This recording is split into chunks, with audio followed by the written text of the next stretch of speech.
Com o fracasso das capitanias hereditárias, a metrópole resolveu instituir o sistema de governo geral na tentativa de agilizar a colonização administrativa. A descentralização vinha se chocando com os interesses do Estado absolutista português. O Regimento de 1548 determinava, então, as novas funções administrativa, judicial, militar e tributária do governador-geral, que seria assessorado diretamente pelo ouvidor-mor na Justiça, pelo provedor-mor na Fazenda, pelo capitão-mor na Defesa da Costa e pelo alcaide-mor na chefia da milícia. A Bahia passou a ser sede do governo-geral e Tomé de Souza, o primeiro governador. Vamos ver como isso aconteceu. Muito bem, minha gente, a gente vai continuar falando de Brasil. Hoje, o tema é o governo geral do Brasil Colônia. Ora, eu já disse aqui que para efetivar a colonização, o rei Dom João III resolveu dividir o Brasil em capitanias. Mas o sistema de capitanias não atingiu os objetivos que o rei esperava. Primeiro porque algumas capitanias estavam muito distantes da metrópole. Segundo porque o sistema de capitanias era descentralizado. E o rei Dom João III era um monarca absoluto. Então havia uma inadequação entre o absolutismo metropolitano da metrópole portuguesa e a descentralização político-administrativa da colônia. Daí a necessidade de se criar um governo capaz de controlar o processo de colonização. É o governo geral.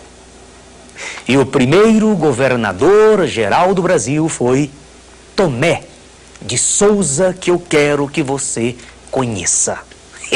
Olha aí, Tomé de Souza, primeiro governador geral do Brasil. Este homem, eu poderia dizer que ele passou a funcionar no Brasil como um presidente num sistema de governo presidencialista. O que vai dizer? Um presidente com poderes amplos. O governador-geral tinha poderes amplos.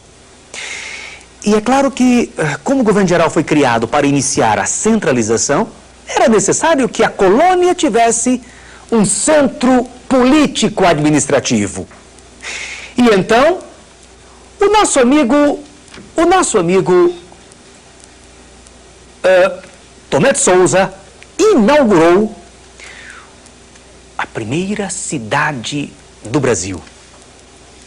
E a primeira cidade do Brasil foi, você sabe muito bem, também a primeira capital deste país, Salvador, lá na Bahia.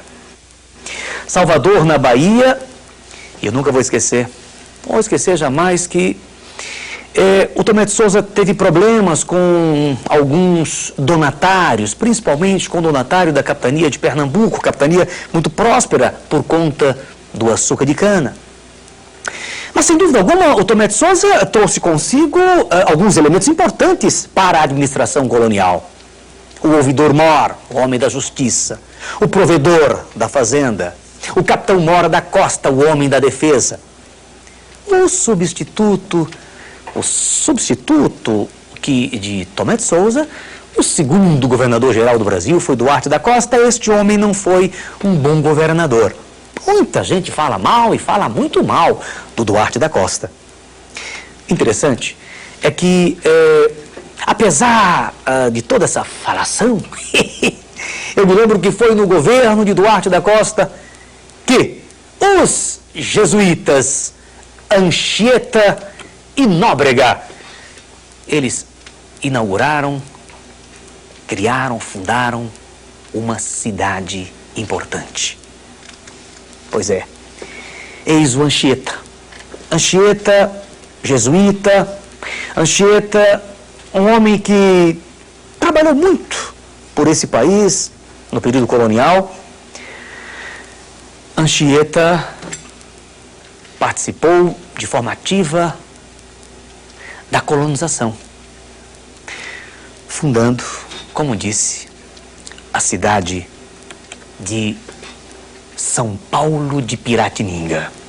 São Paulo de Piratininga, fundada, você sabe muito bem disso, no dia 25 de janeiro de 1554. São Paulo de Piratininga. Pois é, mas São Paulo, naquele tempo, não tinha muito o que fazer. Uma cidade no interior, uma cidade distante da metrópole, uma cidade que levou seus habitantes a uma série de atividades diferentes daquelas que estavam efetivando a colonização do Brasil no século XVI. Foi a partir de São Paulo que nasceu o chamado bandeirismo.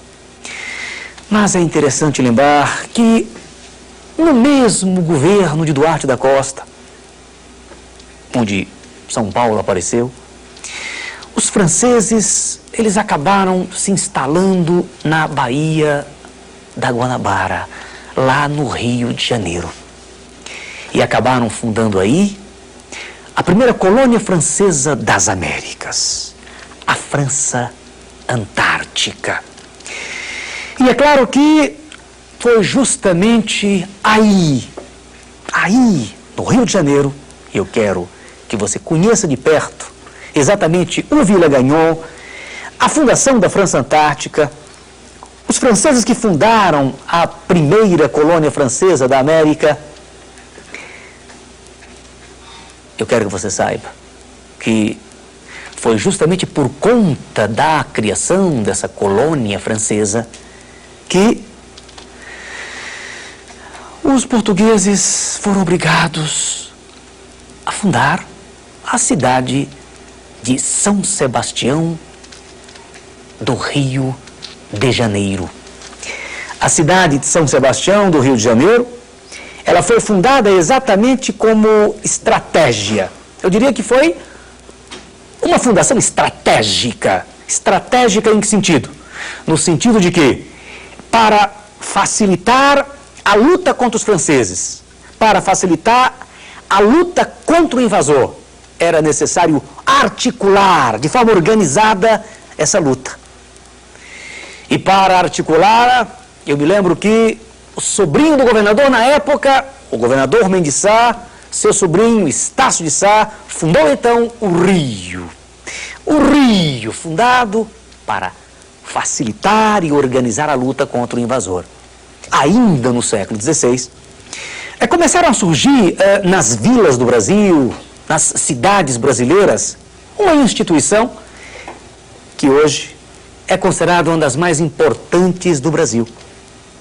As chamadas câmaras municipais. Ora, o que é uma Câmara Municipal? Uma instituição que hoje tem natureza legislativa, as câmaras existem para fazer as leis do município, mas que no período colonial elas tiveram poderes mais amplos. A Câmara Municipal acabou se transformando no baluarte político dos chamados senhores de engenho, da aristocracia brasileira, dos homens bons. E é por isso que se diz que a Câmara Municipal estava para o poder local, representando os interesses dos senhores de engenho, da aristocracia local, e o governo geral representando os interesses da metrópole, os interesses do rei de Portugal. Nesse sentido, o choque entre câmaras municipais, poder local, e o governo geral, poder central, foi permanente. Esse choque entre centralismo e localismo, entre governo geral e Câmara Municipal, na verdade, ainda não terminou. Em pleno século XX, a gente ainda encontra essa luta, essa disputa que existe entre a União e o município. A Câmara Municipal, que é o poder local, e a União, o governo central, não é? No caso, o governo central da República. Com isso, nós fechamos essa nossa aula, claro, mostrando para vocês o resuminho do que se disse. Vamos lá. O governo geral as câmaras municipais, as missões e os jesuítas, as vilas e as cidades. E agora a gente espera que fique conosco, porque teremos mais na próxima semana. Até lá!